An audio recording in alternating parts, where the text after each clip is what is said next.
നമുക്ക് ബാലിന്റെയും ഗോമതിയുടെയും നാളത്തെ നല്ലൊരു വിശേഷം കേട്ടാലോ? അതിനു മുമ്പായിട്ട് ആദ്യമായി കാണുന്നവരുണ്ടെങ്കിൽ ചാനൽ ഇഷ്ടപ്പെട്ട ഒന്ന് സബ്സ്ക്രൈബ് ചെയ്യാൻ മറക്കരുത്. വീഡിയോ ഇഷ്ടപ്പെടുവാൻ ലൈക്ക് ചെയ്യാനും നിങ്ങളുടെ വിലയേറെ അഭിപ്രായങ്ങളൊക്കെ രേഖപ്പെടുത്താനും മറക്കരുത് കേട്ടോ. നമുക്ക് നേരെ നമ്മുടെ വിശേഷത്തിലേക്ക് പോയാലോ? അങ്ങനെ നാളത്തെ വിശേഷത്തില് രാമേട്ടൻ പറഞ്ഞ വാക്കുകളൊക്കെ കേട്ട് ശ്രീദേവി ആകെപ്പാടെ ഞെട്ടിത്തിരിച്ച് നിൽക്കുവാണ്.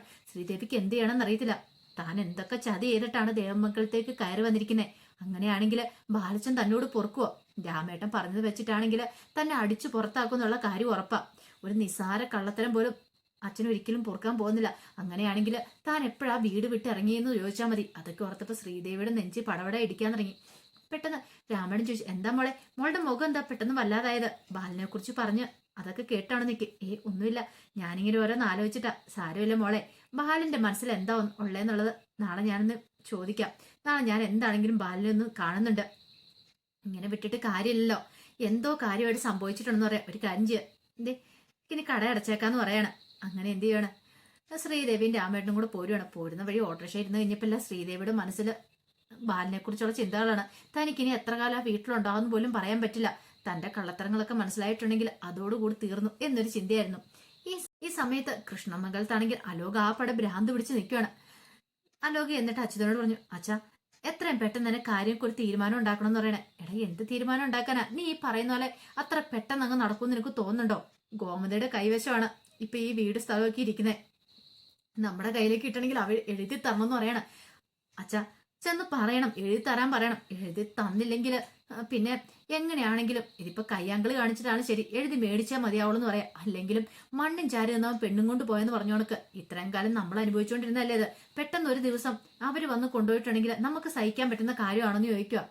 അതുകൊണ്ട് കാര്യത്തിൽ ഒരു തീരുമാനം ഉണ്ടാക്കണമെന്ന് പറയണം. അപ്പോഴേക്കുമാണ് അനന്തനും നന്ദിതയും അങ്ങോട്ടേക്ക് വരുന്നത്. അനന്തം വന്നിട്ട്, എന്താടാ അലോകെ, നീ എന്തിനാ കിടന്ന് ഈ ഒച്ചപ്പാട് ഉണ്ടാക്കണമെന്ന് ചോദിക്കാം.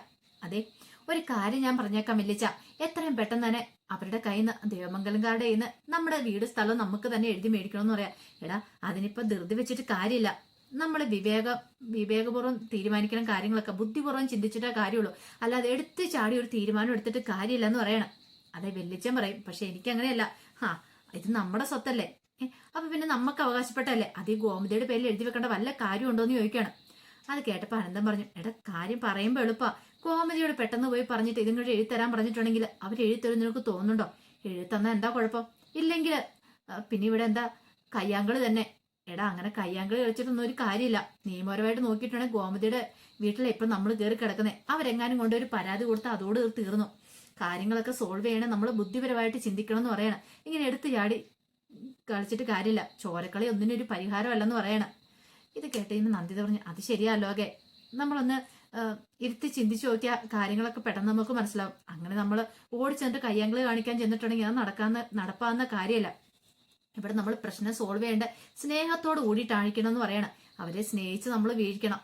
ഗോമതിയെ നമ്മൾ സ്നേഹിച്ച് വീഴിച്ചിട്ട് വേണം ഈ സ്ഥലവും വീടും ഇങ്ങോട്ടേക്ക് എഴുതി വാങ്ങാനായിട്ട്. അല്ലാതെ ഒരിക്കലും കയ്യാങ്കളിയായിട്ട് എന്നിട്ടുണ്ടെങ്കിൽ അവരുടെ അടുത്ത് വില പോവില്ല. അങ്ങനെ എന്തെങ്കിലും ചെയ്തിട്ടുണ്ടെങ്കിൽ അവർ ഈ ജന്മത്തിൽ എഴുതി തരില്ല എന്ന് പറയണം. അത് കേട്ടുകഴിഞ്ഞപ്പോൾ അലോ പറഞ്ഞു, എന്തൊക്കെ കാണിച്ചാലും കുഴപ്പമില്ല, എന്നാണേലും ഈ വീട് സ്ഥലം എന്റെ പേർക്ക് എഴുതി കിട്ടണം. എനിക്കത് മാത്രമേ പറയാനുള്ളെന്ന് പറയാം. കല്യാണത്തിന് മുമ്പ് തന്നെ എഴുതി തരാന്നൊക്കെ പറഞ്ഞിരുന്നല്ലേ. ഇനിയിപ്പൊ ഈ കാര്യമൊക്കെ പെണ്ണിന്റെ വീട്ടുകാർ അറിഞ്ഞിട്ടുണ്ടെങ്കിൽ ഈ വിവാഹം കൂടെ മുടങ്ങി പോകുന്നു പറയണം. അങ്ങനെയാണെങ്കിൽ ഞാൻ കാണിച്ചു കൊടുക്കും എല്ലാത്തിനെ എന്നൊക്കെ പറഞ്ഞുകൊണ്ട് ദേഷ്യപ്പെട്ട അലോ ഇങ്ങോട്ടേക്ക് കയറി പോവാണ്. ഈ സമയം ബാലൻ നേരെ മിഥുന്റെ ഇടയിലേക്ക് ചെല്ലുവാണ്. മിഥുന്റെ ഇടയിൽ ചെന്നപ്പോൾ മിഥുൻ ഇങ്ങനെ കണ്ണടച്ച് കിടക്കുമായിരുന്നു. പിന്നീട് ബാലൻ അവനെ വിളിച്ചു, എടാ നിനക്ക് വിശക്കുന്നുണ്ടോന്ന് ചോദിക്കുകയാണ്. മിഥുൻ ഇങ്ങനെ നോക്കി. പിന്നീട് ബാലൻ നേരെ അടുക്കളയിലേക്ക് ചെല്ലുവാണ്. അടുക്കളയിലേക്ക് എന്നിട്ട് ഒരു പാത്രത്തേക്ക് കുറച്ച് കഞ്ഞി എടുത്തു. അങ്ങനെ കഞ്ഞി എടുത്ത് ഇങ്ങോട്ട് തിരിയുമ്പോഴത്തേനാണ് ഗോമതി അങ്ങോട്ട് വരുന്നത്. ഇത് ആർക്കാ ബാലേട്ടാന്ന് ചോദിക്കാം. എടി ഇതാ ചെറുപ്പക്കാരൻ. വേണ്ട, അവൻ ഇവിടുന്ന് ഒരു പച്ചവെള്ളം പോലും കൊടുക്കണമെന്ന് ഞാൻ പറഞ്ഞല്ലേ എന്ന് പറഞ്ഞാൽ പാത്രത്തിലേക്ക് കയറി ഇങ്ങോട്ട് പിടിക്കണം. ഗോമതി നീ ഒന്ന് മാറി നിൽക്കുക, ഒന്നല്ലേലും പട്ടിണി കിടന്ന് ചത്തു പോകണ്ടെന്ന് പറയണം. വയ്യാത്തൊരു ചെറുപ്പക്കാരനല്ലേ, ഒരു നേരത്തെ ആഹാരം കൊടുത്തുന്നോർത്ത് എന്താ പ്രശ്നം സംഭവിക്കാനുള്ളത്? ഒന്നും സംഭവിക്കില്ല, നീ ഇങ്ങോട്ട് മാറി നിൽക്കാനും പറഞ്ഞ ആഹാരം കൊണ്ട് അങ്ങോട്ടേക്ക് പോവാണ്. കോമതിക്ക് സങ്കടവും ദേഷ്യം ഒരുമിച്ച് കയറി. അപ്പോഴേക്കും മീനാക്ഷിയും മിത്രയും അങ്ങോട്ട് വന്നു. എന്താ അപ്പച്ചെന്നിച്ച് മിത്ര ചോദിക്കുകയാണ്. എന്താവാനായിട്ട്, ബാലേട്ടൻ അവനെ വാരി കൂട്ടാനായിട്ട് പോയിരിക്കുക. എനിക്കിതും കണ്ടിട്ട് അങ്ങോട്ട് സഹിക്കുന്നില്ല എന്ന് പറയണം. മീനാക്ഷി പറഞ്ഞു, അമ്മ ഇങ്ങനെ ടെൻഷൻ അടിക്കില്ല, ഇങ്ങോട്ടേക്ക് വന്നേന്ന് പറഞ്ഞ് മുറിയിലേക്ക് അങ്ങോട്ട് കൂട്ടിക്കൊണ്ടുപോയി. അമ്മ ഒന്ന് സമാധാനമായിട്ടിരിക്കുക. അമ്മ എന്തിനാ ഇങ്ങനെ ടെൻഷൻ അടിക്കണേ? നമുക്ക് കാര്യങ്ങളൊക്കെ സമാധാനത്തോടെ തീരുമാനിക്കാം. ആരിനും ആകാശമൊക്കെ ഇങ്ങോട്ട് വന്നോട്ടെ. പറഞ്ഞല്ലോ, അമ്മ ഇങ്ങനെ തോക്കി കയറി വെടിവെക്കുന്ന ഈ രീതി തുടങ്ങിയിട്ടുണ്ടെങ്കിൽ അതൊക്കെ എങ്ങനെ ശരിയാവണേന്ന് ചോദിക്കണം. അത് കേട്ടപ്പം കോമതി നിങ്ങൾക്കാക്കി അത് പറയാം, പക്ഷെ എന്റെ സ്ഥാനത്ത് നിങ്ങളൊന്ന് ചിന്തിക്കണമെന്ന് പറയാം. ഞങ്ങൾക്കെല്ലാം മനസ്സിലാവുന്നുണ്ട്. ഒരു പക്ഷേങ്കിൽ അച്ഛൻ തെറ്റൊന്നും ചെയ്തിട്ടില്ലെങ്കിലോ അമ്മ ഇപ്പൊ ഈ കാണിച്ചു കൂട്ടുന്നൊക്കെ വെറുതെ ആയി പോലെ എന്ന് മീനാക്ഷി ചോദിക്കുക. അന്നെങ്കിൽ അത് ബാലേട്ടന് തുറന്നു പറഞ്ഞപ്പോരെ എന്നോട്. അതിപ്പോ അമ്മ പറഞ്ഞാൽ വിശ്വസിക്കില്ലെങ്കിൽ പിന്നെ എന്ത് ചെയ്യാൻ പറ്റുമെന്ന് ചോദിക്കാം. കോമതിക്ക് സങ്കടം സഹിക്കാൻ പറ്റുന്നുണ്ടായിരുന്നില്ല. ആ സമയം ബാലൻ ചെന്നിട്ട് ഇതിനെ പതുക്കെ എഴുന്നേപ്പിച്ചിരുത്തോണം. എന്നിട്ട് പറഞ്ഞു, എടാ ഈ കഞ്ഞി കുടിക്കാൻ പറയണം. അങ്ങനെ സ്പൂണിൽ കോരി കൊടുക്കുക. പിന്നീട് ബാലൻ പറഞ്ഞു, ഒരു കാര്യം ഞാൻ പറഞ്ഞേക്കാം, ഉള്ള സത്യം നീ തുറന്നു പറഞ്ഞോണം. മിത്രയും നീയും തമ്മിൽ എന്താ ഇടപാടെന്ന്. സത്യങ്ങളൊക്കെ പുറത്തു വന്നു കഴിഞ്ഞാൽ പിന്നെ ഉണ്ടല്ലോ നിന്നെ എന്ത് ചെയ്യണമെന്ന് എനിക്ക് നന്നായിട്ട് അറിയാന്ന് പറയണം. ഈ ബാലന്റെ അടുത്ത് ഊടായ്പ കളിയൊന്നും നടക്കില്ല മോനെ. നീ ആരാ എന്താ ഏതാന്നൊക്കെ എനിക്ക് വ്യക്തമായിട്ട് അറിയണമെന്ന് പറയണം. ഒരു ദിവസത്തോടെ നിനക്ക് ഞാൻ സമയം തരും. അതിനുള്ളിൽ തന്നെ നീ കാര്യങ്ങളൊക്കെ പറഞ്ഞില്ലേ ഉണ്ടല്ലോ ഈ ബാലന്റെ മറ്റൊരു മുഖം നീ കാണും എന്നൊക്കെ പറഞ്ഞുകൊണ്ടാണ് അങ്ങനെ മിഥുന് കഞ്ഞി കോരി കൊടുത്തോണ്ടിരിക്കുന്നത്. മിഥുന് ഓർമ്മയൊക്കെ തിരിച്ചു കിട്ടിയായിരുന്നല്ലോ. മിഥുന്റെ മനസ്സിലേക്ക് അപ്പൊ ചില ചിന്തകളൊക്കെ വരുവാണ്. അപ്പം മിത്രയുടെ വീട്ടിലേക്കാണോ താൻ വന്നത്, മിത്രയുടെ ആരാണ് ഇയാളെന്നൊരു ചിന്തയൊക്കെ മനസ്സിലേക്ക് വരുന്നുണ്ട്. പിന്നീട് കഞ്ഞി കൊടുത്തതിന് ശേഷം ബാലൻ അങ്ങോട്ടേക്ക് പോവാണ്. ഈ സമയത്താണ് ശ്രീദേവി വീട്ടിലേക്ക് വരുന്നത്. അങ്ങനെ ശ്രീദേവി വന്ന് നേരെ ബാലന്റെ മുറിയിലേക്ക് പോവാം. അപ്പൊ അവിടെ ചെന്ന് കളക്ഷന്റെ കാര്യങ്ങളൊക്കെ പറയണല്ലോ. ഇന്ന് കുറച്ച് കൂടുതൽ പൈസയുണ്ട്. അപ്പം ബാലച്ചൻ എന്താ പറ്റിയെന്നൊക്കെ അറിയുകയും ചെയ്യണം. അങ്ങനെ സന്തോഷത്തോടെ അങ്ങ് ചെല്ലുവാണ്. ആ സമയം കഞ്ഞൂടിയൊക്കെ കഴിഞ്ഞിട്ട് മിഥുൻ എന്ത് ചെയ്യുവാണ്, മിഥുൻ അവിടെ ചെരിഞ്ഞിങ്ങനെ കിടക്കുന്നുണ്ടായിരുന്നു. ശ്രീദേവി എന്ത് ചെയ്യണം, അങ്ങോട്ട് മുറിയിലേക്ക് കയറി കഴിഞ്ഞ് നോക്കിക്കഴിഞ്ഞപ്പോ ഒരു ചെറുപ്പക്കാരൻ ഇതാരാന്നോർത്ത് പോയി നോക്കുമ്പോഴത്തേനും മിഥുൻ ശ്രീദേവിയെ നോക്കി ചിരിക്കുവാണ്. ശ്രീദേവി ഞെട്ടിപ്പോയി. ബാലച്ചന് മുറി വേറൊരു ചെറുപ്പക്കാരൻ തന്നെ നോക്കി ചിരിച്ചോണ്ടിരിക്കുന്നു. അമ്മയെന്നും വിളിച്ചോണ്ട് അലറി വിളിച്ചോണ്ട് ശ്രീദേവി അവിടെ നിന്നിറങ്ങി മുറിയിൽ നിന്നിറങ്ങി ഓടുവാണ്. ശ്രീദേവിക്കൊന്നും മനസ്സിലായില്ല. ശ്രീദേവിയുടെ അലർച്ച ഒച്ചപ്പാടും കേട്ട് പെട്ടെന്ന് തന്നെ ഗോമതിയും എല്ലാരും കൂടെ അങ്ങോട്ടേക്ക് വരുവാണ്. ആ സമയത്ത് ഗോമതി എന്നിട്ട് ചോദിച്ചു, എന്താ മോളെ എന്താ കാര്യം ചോദിക്കും. ഇതേ ബാലച്ചന്റെ മുറിയിൽ ഒരു ചെറുപ്പക്കാരൻ കിടക്കുന്നു പറയാണ്. അപ്പോഴേക്കും ബാലൻ വന്നിട്ട് പറഞ്ഞു, അതിനെന്തിനാ മോളെന്തിനാ പേടിച്ചു പോയെന്ന് ചോദിക്കണം. അല്ലാതെ ഏതാ ചെറുപ്പക്കാരൻ, ഞാനിതിനു മുമ്പ് കണ്ടിട്ടില്ലോ, അതാരാ അച്ഛാന്നൊക്കെ ചോദിക്കണം. അത് കേട്ട് കഴിഞ്ഞപ്പോ ഗോമതി പറഞ്ഞു, ബാലേട്ടൻ എവിടെയോ കിടന്നൊരു ചെറുപ്പക്കാരനെ കൊണ്ടുവന്ന കൂട്ടുകാരന്റെ മോനാന്നൊക്കെ പറഞ്ഞോണ്ട് ഇപ്പൊ മുറി കൊണ്ട് കിടത്തിരിക്കുവെന്ന് പറയണം. അല്ല ബാലച്ചൻ എന്താ അയാളെ മുറി കൊണ്ടുവന്ന് കിടത്തിരിക്കുന്ന ചോദിക്കുകയാണ്.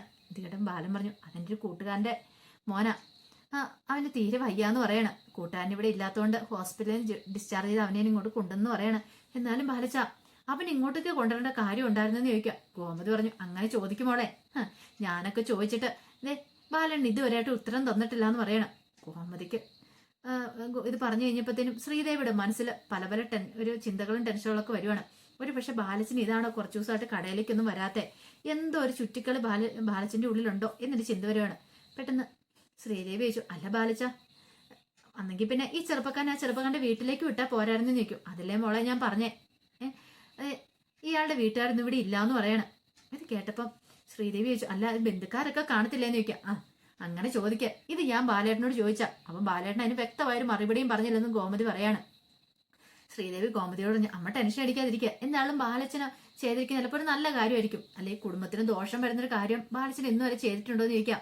പെട്ടെന്ന് ശ്രീദേവി പ്ലേറ്റ് മാറ്റി ബാലനോടൊപ്പം നിൽക്കുകയാണ്. ബാലനോടൊപ്പം നിന്നിട്ട് കാര്യമുള്ളെന്ന് ശ്രീദേവിക്ക് മനസ്സിലായി. പെട്ടെന്ന് ബാലൻ പറഞ്ഞു, കണ്ടോ ഇങ്ങനെ വേണം പെൺകുട്ടികളാണെങ്കിൽ. ഈ സമയം ശ്രീദേവി പറഞ്ഞു, ഞാൻ വന്നിട്ട് ഇത്ര നാളായുള്ളൂ, പക്ഷെ ഞാൻ വന്ന അന്ന് മുതൽ ഞാൻ ബാലച്ചനെ കാണുന്ന. ബാലച്ചൻ എന്താണെങ്കിലും വെറുതെ ഒരു ചെറുപ്പക്കാരനെ കൊണ്ട് താമസിപ്പിക്കില്ല, അതിന് പിന്നെ വ്യക്തമായ ഒരു കാരണം കാണും, ഒരു കാരണം ഇല്ലാതെ ഇങ്ങനെ കൊണ്ട് താമസിപ്പിക്കില്ല എന്ന് പറയണം. കോമതി പറഞ്ഞു, അത് ഞാൻ ചോദിച്ചു കഴിഞ്ഞപ്പോ ബാലേട്ടന് ഉത്തരവില്ലാന്ന് പറയാ. അതിന് ബാലച്ചൻ പറഞ്ഞല്ലോ കൂട്ടുകാരന്റെ മോനാന്നുള്ള കാര്യം പറഞ്ഞല്ലോ, പിന്നെ അമ്മയ്ക്ക് എന്താ വിശ്വസിച്ചാലെന്ന് ചോദിക്കാം. ഞാനത് വിശ്വസിക്കണല്ലേന്ന് ചോദിക്കുക. ഈ കള്ളത്തരമൊന്നും ഈ ഗോമതി എടുത്ത് ചെലവാകത്തില്ലെന്ന് പറയണം. ശ്രീദേവിക്ക് മനസ്സിലായി പ്രശ്നം കൂടുതൽ വഷളായിക്കൊണ്ടിരിക്കുക എന്നുള്ള കാര്യം. ഈ സമയം ബാലൻ പറഞ്ഞു, അല്ല നിങ്ങളൊക്കെ പോയി കണ്ടായിരുന്നു എന്ന് ചോദിക്കുകയാണ് ചെറുപ്പക്കാരനെ. അപ്പൊ ബാലൻ പുറത്തേക്ക് പോയിട്ടുണ്ടായിരുന്നല്ലോ. ആ സമയത്ത് മീനാക്ഷിയും ഇത്രയൊക്കെ കയറി കാണട്ടെന്ന് കരുതിയ ബാലൻ പുറത്തേക്ക് വരാം. അപ്പോഴേക്കും മീനാക്ഷി പറഞ്ഞു, ഇല്ല അച്ഛാ ഞങ്ങൾ കയറി കണ്ടില്ലെന്ന് പറയണം. അപ്പോഴേക്കും ബാലൻ പറഞ്ഞു, എന്നൊരു കാര്യം ചെയ്യാം, നിങ്ങളോട് കയറി കാണാൻ പറയണം. ഗോമതി എന്തിനാ അവനെ കയറി കാണുന്നതെന്ന് ചോദിക്കണം. അല്ല ഇനിയിപ്പം നിങ്ങളല്ലേ കാണാത്തുള്ളൂ, ഒരു കാര്യം ചെയ്യാം മിത്ര മോളെ നീ തന്നെ പോയി കയറി കാണാൻ പറയണം. ഈ സമയം മിത്ര പറഞ്ഞു, വേണ്ട അങ്കിളേന്ന് പറയണം. എന്താ നീ കാണുന്നില്ല എന്ന് പറഞ്ഞേ. ഒന്നുമില്ല, ആര്യം വന്നിട്ട് ഞാൻ പോയിക്കൊള്ളാന്ന് പറയണം. അതിന്റെ ആവശ്യമൊന്നുമില്ല, മോള് വാ, ഞാൻ മോളെ കൊണ്ടുപോവാം. ഇനി മോൾക്ക് എന്തെങ്കിലും സംശയം തീരട്ടെ. ഗോമതി പറയുന്നു എന്റെ ഷേപ്പ് ഉണ്ടെന്നൊക്കെ പറയുന്നു, മോള് വന്ന് നോക്ക് എന്റെ ഷേപ്പ് ഉണ്ടോന്നൊക്കെ. ഗോമതിക്ക് ഭയങ്കര സംശയം അങ്ങ് തീരട്ടെ എന്നൊക്കെ പറയാണ്. അങ്ങനെ മിത്രയെ വിളിക്കുകയാണ്. മിത്രയ്ക്ക് എന്ത് ചെയ്യണമെന്ന് അറിയത്തില്ല. മിത്ര മീനാക്ഷിയെ നോക്കി കഴിഞ്ഞാൽ മീനാക്ഷിയോടും ചെല്ലാൻ പറഞ്ഞുകൊണ്ട് പറയുവാണ്. അങ്ങനെ മിത്ര എന്ത് ചെയ്യുവാണ്, നേരെ ബാലന്റെ കൂടെ മുറിയിലേക്ക് അങ്ങോട്ട് ചെല്ലുവാണ്. ചെന്ന് ബാലൻ പറഞ്ഞു, മോള് തന്നെ നോക്കാൻ പറയണം. അങ്ങനെ ചെന്നങ്ങോട്ട് മുറിയിലേക്ക് നോക്കി കഴിഞ്ഞപ്പോൾ മിഥുനോട് കിടക്കുമായിരുന്നു. മിഥുന്റെ മുഖം കണ്ടപ്പോഴത്തേനും മിത്ര ഞെട്ടിപ്പോയി. ഇത് മിഥുനല്ലേ എന്ന് കുറച്ച് ഞെട്ടിത്തെറിച്ച് ഒരടി പിന്നോട്ട് മാറുകയാണ്. ബാലൻ പെട്ടെന്ന് ചോദിച്ചു, എന്താ മോളെന്ന് ചോദിക്കും.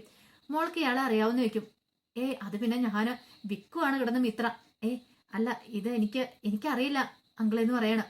പെട്ടെന്ന് മിത്രയ്ക്ക് അവിടെ നിന്ന് പുറത്തേക്ക് ഇറങ്ങിയാൽ മതി എന്ന് മാത്രം ഉണ്ടായിരുന്നുള്ളൂ. ബാലിന്റെ കാര്യം മനസ്സിലായി. ഇവൾക്ക് മനസ്സിലായിട്ടുണ്ട് ഇവൻ ആരാ എന്താ ഏതാന്നൊക്കെ. ഇവൾ തൻ്റെ അടുത്ത് അഭിനയിക്കുവാണ്. അവളുടെ ഞെട്ടല് കണ്ടാൽ തന്നെ അറിയാം എന്തോ കാര്യമായിട്ടുണ്ട്. ഇവൾക്ക് ഇവനെ പരിചയമുണ്ട് താനും.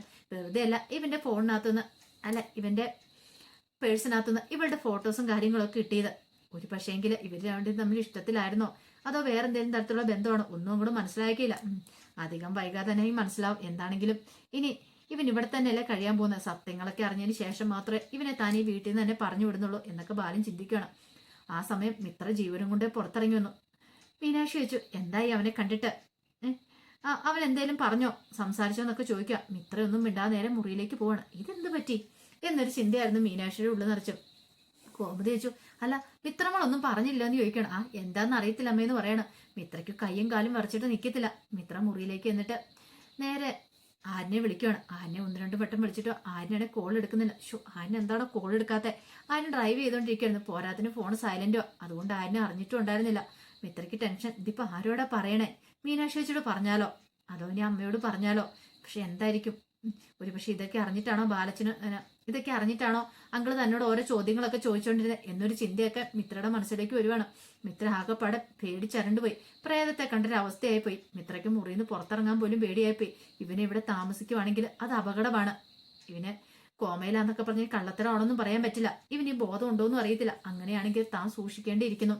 കാരണം ഏത് നിമിഷവും പതുങ്ങിയിരിക്കുന്ന അപകടത്തെയാണ് മുന്നിൽ കൊണ്ട് വെച്ചിരിക്കുന്നത് അങ്കിള്. അങ്ങനെയാണെങ്കിൽ ഇനി എന്ത് ചെയ്യാനോ അവൻ മടിക്കില്ല. അതൊക്കെ ഓർത്ത് കഴിഞ്ഞപ്പോൾ മിത്രയ്ക്കാണെങ്കിൽ ആ പാടെ സമനില ഇട്ടുന്ന പോലെ തോന്നി. എന്ത് ചെയ്യണമെന്ന് അറിയത്തില്ലാത്ത വല്ലാത്തൊരവസ്ഥയായിരുന്നു. ബാലിന് സന്തോഷമായി. ഒരാളുടെ കാര്യത്തിൽ തീരുമാനമായി. മിത്രയ്ക്ക് ആളെ അറിയാം. അങ്ങനെയാണെങ്കിൽ ഇനി ഇവനും കൂടെ കണ്ണു തുറന്ന് നോക്കുമ്പോൾ ഈ ചെറുപ്പക്കാരനൂടെ കണ്ണു തുറന്ന് നോക്കിയിട്ടുണ്ടെങ്കിൽ അവളെ കണ്ടു കഴിയുമ്പോഴത്തേനും കാര്യങ്ങളൊക്കെ കൂടുതൽ വ്യക്തമാവും. ഇനിയിപ്പോൾ ആര്യം വരണം, പിന്നെ മീനാക്ഷിയൊക്കെ കയറി കാണണം എന്നൊരു ചിന്തയായിരുന്നു മനസ്സറിയുണ്ടായിരുന്നേ. പിന്നീട് കുറച്ചു നേരം കഴിഞ്ഞപ്പോഴത്തേനും ആകാശം കൂടെ വീട്ടിലേക്ക് വരുന്നത്. ആകാശം വന്നു കഴിഞ്ഞ ഉടനെ മീനാക്ഷി അങ്ങോട്ടേക്ക് ഇറങ്ങി ചെല്ലുവാണ്. മീനാക്ഷി കണ്ടുപിടി ആകാശം ചോദിച്ചു, അല്ല ഒരു ചെറുപ്പക്കാരനെ കൊണ്ട് താമസിപ്പിച്ചിട്ടുണ്ടെന്ന് പറഞ്ഞല്ലോ, അവൻ എവിടെയാന്ന് ചോദിക്കുകയാണ്. അതെ അച്ഛന്റെ മുറിയിലുണ്ടെന്ന് പറയാം. എന്നാൽ ഞാൻ അവനെ ഒന്ന് കാണട്ടെ എന്ന് പറയാണ്. അപ്പോഴേക്കോ മീനാക്ഷിയോട് ഒരു കാര്യം ചെയ്യും, അമ്മേനെ ആദ്യം ഒന്ന് പോയി കാണാം. അമ്മ ആകെപ്പാടെ ടെൻഷൻ അടിച്ചിരിക്കുവാന്ന് പറയാണ്. അത് കേട്ടപടി ആകാശം നേരെ ഗോമതിയുടെ അടുത്തേക്ക് പോവാണ്. പിന്നീട് ശ്രീദേവി എന്ത് ചെയ്യുവാണ്, ശ്രീകലയെ വിളിക്കുകയാണ്. ശ്രീകലയെ വിളിച്ചിട്ട് പറഞ്ഞു, അമ്മേ ഒരു പ്രശ്നമുണ്ടമ്മേന്ന് പറയണേ. എന്താണ് കാര്യം എന്താന്ന് ചോദിക്കുകയാണ്. ബാലച്ചനുണ്ടല്ലോ ഒരു ചെറുപ്പക്കാരനെയും കൂടി ഇങ്ങോട്ട് വന്നിട്ടുണ്ടെന്ന് പറയണേ. ചെറുപ്പക്കാരനോ? ഏത് ചെറുപ്പക്കാരൻ? അതൊന്നും എനിക്കറിയത്തില്ല. ഇവിടെ ആകെപ്പാടെ പ്രശ്നമായിട്ടിരിക്കുക. ഇവിടുത്തെ അമ്മയാണെങ്കിലോ കട്ടക്കലിപ്പിലുവാന്ന് പറയണേ. ഇടി ചെറുപ്പക്കാരെന്ന് പറഞ്ഞാൽ അമ്മ അയാൾക്ക് വയ്യെന്നൊക്കെ പറയുന്നു. അയാൾ അവിടെ കിടപ്പ് തന്നെയാ. എന്നിട്ട് കോമയിലാന്നോ ഇങ്ങനെയൊക്കെ പറയുന്നു. പക്ഷെ എനിക്കറിയില്ല കേട്ടോ എന്താ ഏതാന്നോ. പക്ഷേങ്കിൽ അമ്മയ്ക്കാണെങ്കിൽ ഭയങ്കര സംശയം. അമ്മ പറയുന്നത് അത് ബാലച്ചന്റെ മോനാന്നൊക്കെ അമ്മ പറയണെന്ന് പറയാം. ഇത് കേട്ടപ്പോൾ ശ്രീകല വെച്ച് സത്യമാണ്ടി പറയണമെന്ന് ചോദിക്കും. എനിക്കറിയില്ല, ഞാൻ അങ്ങനെ കണ്ടിട്ട് എനിക്ക് അങ്ങനെ തോന്നുന്നൊന്നും ഇല്ലാന്ന് പറയാം. എന്നാ പിന്നെ അതായിരിക്കൂടി സത്യാവസ്ഥ. അതായിരിക്കും. ബാലിന് ഒന്നുമില്ലാതെ അങ്ങോട്ട് കൂട്ടിക്കൊണ്ട് വരേണ്ട കാര്യമല്ലോ. ബാലിന്റെ മോൻ തന്നെയായിരിക്കും. വേണമെങ്കിൽ ഏതൊരു സ്ത്രീയില് ചിലപ്പം ഗോമതി കല്യാണം കഴിക്കുന്നതിന് മുമ്പ് ഉണ്ടതായിരിക്കും എന്ന് പറയണം. അങ്ങനെയാണ് ഒരു കാര്യം ചെയ്യും. കലക്കവെള്ളത്തിൽ മീൻ പിടിക്കാൻ പറ്റിയ സമയമാന്ന് പറയുന്നത്. മീൻ പിടിക്കാൻ അമ്മ എന്തൊക്കെയാ പറയുന്നത്? എടി ഈ സമയം നമ്മൾ മാക്സിമം അങ്ങോട്ട് പ്രയോജനപ്പെടുത്തണം. എന്താണെങ്കിലും ആ ബാലിനെ കയ്യിലെടുക്കാൻ പറ്റിയ സമയം ഇതെന്ന് പറയണം. ഇത് കേട്ടിഞ്ഞപ്പോൾ ശ്രീദേവിച്ച് എങ്ങനെ അതൊക്കെ ഞാൻ പറഞ്ഞു തരാമെന്ന് പറഞ്ഞ് കുറെ ഉപദേശമൊക്കെ കൊടുക്കുന്നുണ്ട് ശ്രീദേവിക്ക്. ഈ സമയത്ത് ഇതൊന്നും അറിയത്തില്ലാതെ ആര്യം ഡ്രൈവ് ചെയ്തോണ്ടിരിക്കുക. ആര്യന്റെ മനസ്സിൽ എത്രയും പെട്ടെന്ന് വീട്ടിലേക്ക് വന്നാൽ മതി എന്നൊരു ചിന്ത മാത്രമേ ഉണ്ടായിരുന്നുള്ളൂ. കാരണം ഏതൊരു ചെറുപ്പക്കാരനെ കൊണ്ട് അച്ഛൻ വീട്ടിലേക്ക് വന്നിരിക്കുന്നത്, അത് ആരാ എന്താന്നൊക്കെ അറിയണം. വീട്ടിൽ വന്നൊന്ന് കണ്ടാൽ മാത്രമേ ഒരു സമാധാനം വരത്തുള്ളൂ. അങ്ങനെ ആര്യം വീട്ടിലേക്ക് വരുവാണ്. അപ്പൊ അതിന്റെ വിശേഷങ്ങളൊക്കെയാണ് നാളെ കാണാൻ പോകുന്നത്. ഇനി എന്തായി തീരുമെന്ന് അറിയത്തില്ല. ആര്യനും മീനാക്ഷിയൊക്കെ കണ്ടു കഴിയുമ്പോഴത്തേനും എന്താണെന്നറിയത്തില്ല. ആകാശം കണ്ടു കഴിയുമ്പോൾ ആകാശിന് മനസ്സിലാവും അന്ന് കൊടൈക്കനാൽ വെച്ച സംഭവങ്ങളൊക്കെ. അതുപോലെ തന്നെ മീനാക്ഷിക്കും മനസ്സിലാവും. അവർ തിരിച്ചറിയുകയും ചെയ്യും ഇവൻ പക്കാ ഫ്രോഡാന്നുള്ള കാര്യം അറിയുകയും ചെയ്യും. പക്ഷെ അവർക്കൊന്നും പുറത്ത് പറയാൻ പറ്റില്ലല്ലോ. പുറത്ത് പറയാൻ പറ്റാത്ത ഒരവസ്ഥയിലല്ലേ കാര്യങ്ങളൊക്കെ മുന്നോട്ട് പോയിക്കൊണ്ടിരിക്കുന്നത്. അവസാനം പല സത്യങ്ങളൊക്കെ എന്തായാലും തിരിച്ചറിയും. അപ്പൊ അതിന്റെ വിശേഷങ്ങളൊക്കെ നമുക്ക് എല്ലാവർക്കും കാത്തിരിക്കാട്ടോ. ഒരിക്കൽ കൂടി എല്ലാവർക്കും ശുഭരാത്രി നേർന്നുകൊണ്ട് നിർത്തുന്നു.